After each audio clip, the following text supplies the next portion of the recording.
in one weird way, I'm very happy with this Endo signing for reasons that I hope will become clear as the stream goes on. But in another way, I don't want this to be the end of our business. Like, by all accounts, it looks like we've probably unearthed a bit of a gem, in all honesty.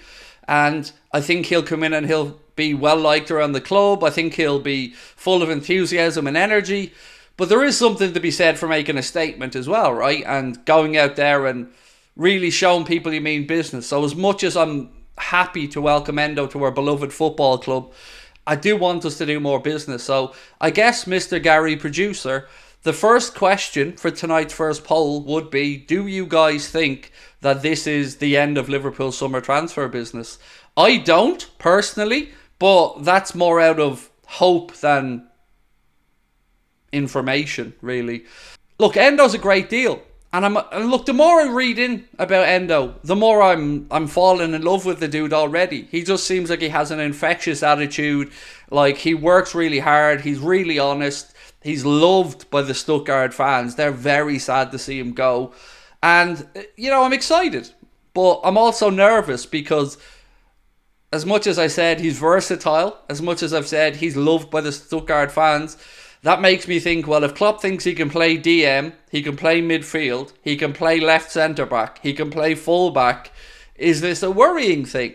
And I don't know, is the honest answer. But surely this can't be the last signing of our window. This video is sponsored by Surfshark, the best VPN on the market. Surfshark is an app or browser extension that allows you to change your location to access websites in other countries and keep you safe and secure from hackers. Using Surfshark, we here in Ireland can access other countries' Netflix libraries or other streaming platforms like DAZN in Spain for all those important Premier League games.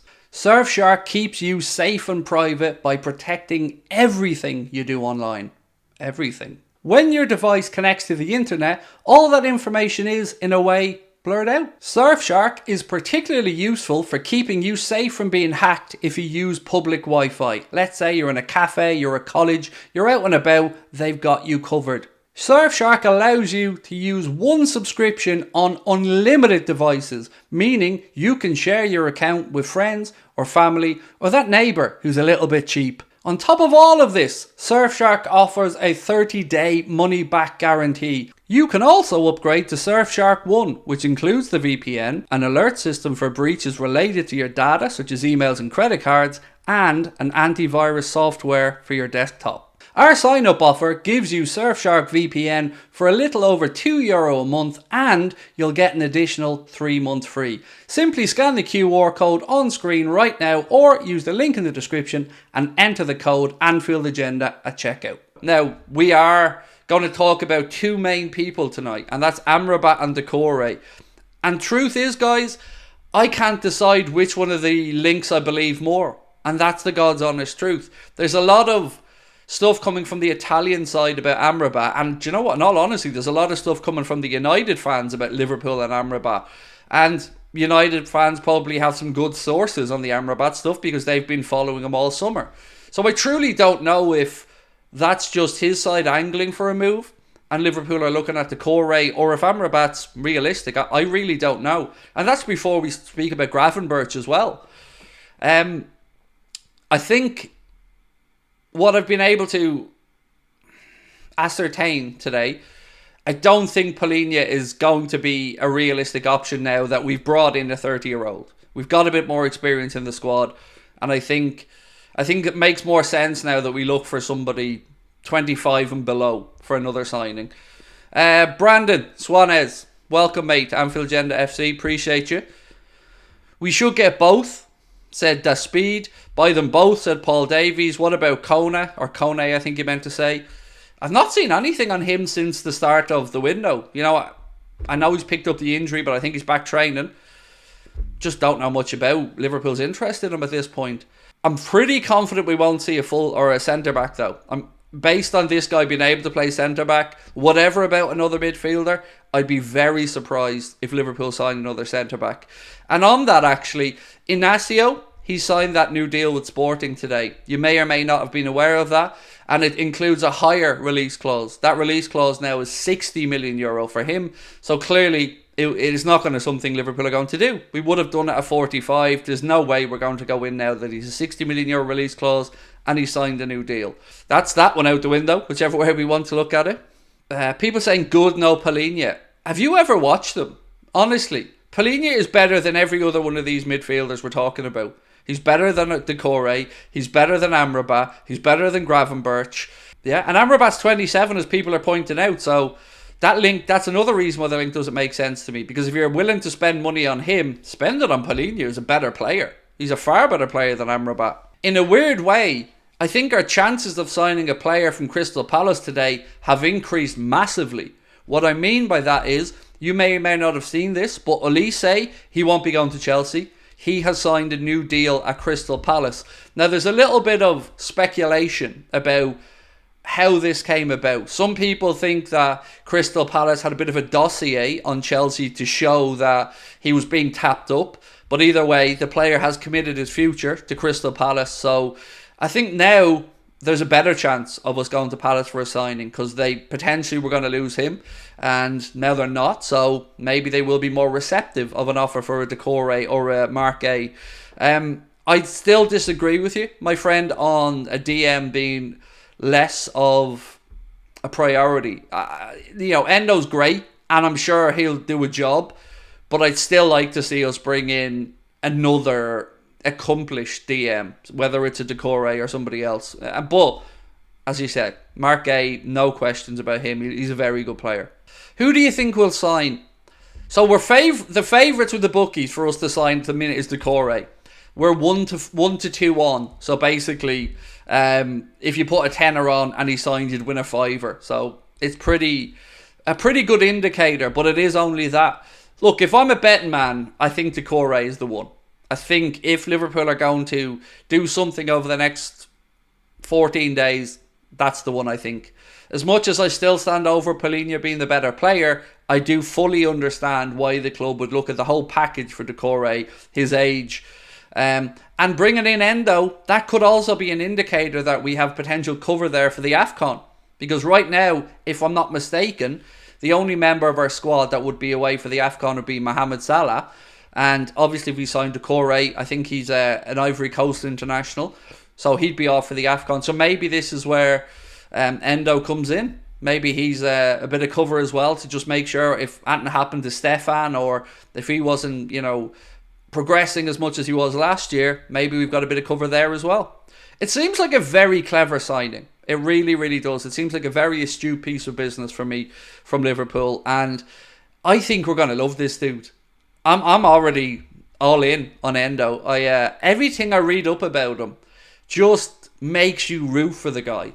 Even the fans, like they're so beautiful, those Stuttgart fans. They're saying things like, "You've always dreamt of the Premier League. We're going to miss you as a captain, but this is a move you have to make and we wish you all the best." Like, I think we've got ourselves a very, very good player, just based off everything I've read. Now, obviously, I've not watched much of him. I've seen him play for Japan, perhaps, but honestly, over the moon with it, as long as it comes with another midfield signing. David Long said, "A player who wants to be here is worth more than one that is chasing a paycheck, regardless of talent. Would you rather Palhinha or Doucouré and a centre-back now?"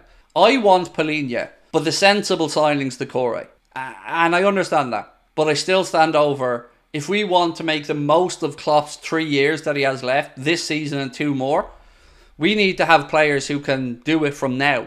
Because City are in a bit of trouble at the minute. They're looking to bring in somebody else for that bit of attacking spark with De Bruyne's injury.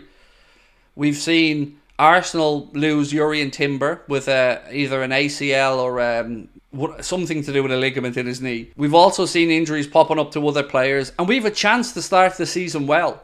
We navigated a difficult opening game, and look, we probably all expected a draw against Chelsea. But now we've got Bournemouth, and we've got a chance to start putting the points on the board. And for me, Palhinha would give us a chance to get straight in here and get going. But I could be massively underestimating Doucouré because I haven't paid much attention to him. And a centre-back, hand on heart, I don't think we're signing a centre-back. That's just my opinion. and it was only increased after I heard that, Endo can play at centre-back. So we did ask you guys, who are Liverpool more likely to sign? I'm going to leave it up for another 5 minutes. Amrabat, Doucouré, Polinia or Gravenberch. And so far it's a landslide. People think it's going to be Doucouré. And I'm happy with that because I don't like the idea of Gravenberch. I can't get past it. I'm not going to sit here and lie. I'm not sold on him. I'm not. Something about him, it just strikes me as somebody would have to be very carefully managed from a confidence and a self-belief perspective. There has to be a reason why Tuchel and the manager before him didn't really want to use him at Bayern. And I don't know what that is, because obviously we haven't seen him. So for me, not sold on Gravenberch at all. Gay and Doucouré for 110 million, too ambitious. I think your numbers are right. Now, remember, we've spent 16, so I don't know if we have the money there. I wouldn't say no. I think it'll be hard to get both out of Crystal Palace, though, because it's not leaving them much time to replace them. So I do feel like now that Olise is staying, there's a better chance of us going to Palace to do some business. I mean, I like the two players, Luke. Maybe it is a bit too ambitious. Marie Coogan said, Doucouré news.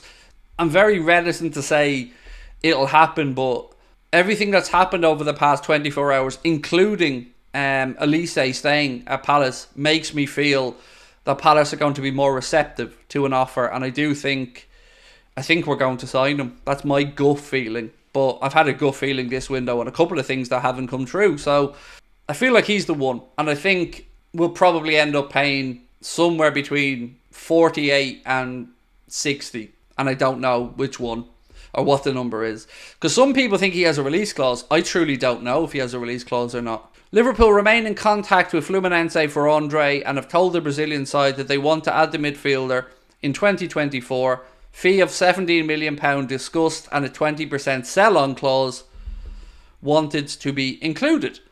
Seems reasonable. £17 million doesn't buy you much in this market. So, yeah, if that can be done in January, yeah, maybe not. And again, full credit, Anfield, anything Liverpool, posted that on Twitter. So do check them out as well. I like to give credit to my fellow Liverpool fans who run some great accounts on there. So thank you, Mark, for that. It looks like we're setting up Andre for January, said G. Murph. It does. But I'm just sitting here trying to honestly, on the spot, figure out if the stuff about Andre and then Endo coming in, I wonder will we be blindsided and will we end up bringing in somebody like a Thuram? Like, we're all sitting here expecting a DM and we could go get the Doucouré, but I wonder will we be surprised and maybe we go for somebody like a Thuram who could be a 6 or an 8. I'd love to have Thuram in the team. So do I, and I feel like we left the dude hanging. I feel like I feel like Thuram wanted that move. We've seen all the social media flirting, and I do feel like we left him hanging. So yeah, I wouldn't mind going back in from. But what I read was that the package, including his wages and the fee, Liverpool viewed as too expensive. Am I excited over Endo to Liverpool? Said Nugget. I'm not excited. Like, it's not something that's going to change my view of the season, but it's a sensible piece of business. And, having not known much about him until yesterday, the feedback and vibes coming from Stuttgart fans, pundits in Germany, is that we've got ourselves a nice, solid, reliable, hard-working, honest player. And that's what we want at the club. Endo for Hendo. FSG spend millions just to drop a H. Spend big money on big players. We need to, Paul. You're right. But if you look at it just from that regard, as you've said there, Hendo and Endo, we've got rid of a 33-year-old and brought in a 30-year-old. We've saved money in wages. We've paid a little bit more on the fee. So, in that sense, we've probably upgraded a little bit. But you're right. There's still no sugarcoating the fact that we need a big midfield signing. Come on, guys, stop bashing Endo. I don't really think many people, well, at least maybe I've missed them, Ronald, in the chat, but look, I get where people are coming from. I see both sides of this. I see the people like myself who are warming to the signing and certainly more than willing to give the man a chance at the club, because I'm always happy if people want to play for Liverpool, and this dude clearly wants to come and play. So that's a great starting point. I think he'll win a lot of people over with his attitude, his work rate, and Liverpool fans love a hard-working player. But I also understand the other side of it, where we've gone in a week from having a 111 million British record transfer fee accepted for Caicedo, and then we lost out, to not wanting to pay anything over 46 for Lavia, to then be willing to pay 55 but lost out, to then signing a £16 million player from Stuttgart. So I do get both sides of how people are feeling. I guess my responsibility here is to try and give both sides that opportunity to share their viewpoints. Isn't Doucouré very one-footed? Again, I won't profess to have watched much of him. Somebody yesterday did say that he was very right-footed, and that they think that could hinder his ability to help out Andy Robertson. But he was Palace's Player of the Year. They did pay, I think, 22 million when they signed him. And if he's on our radar, I can only imagine that the manager and the club have done the research. Certainly more than I would have.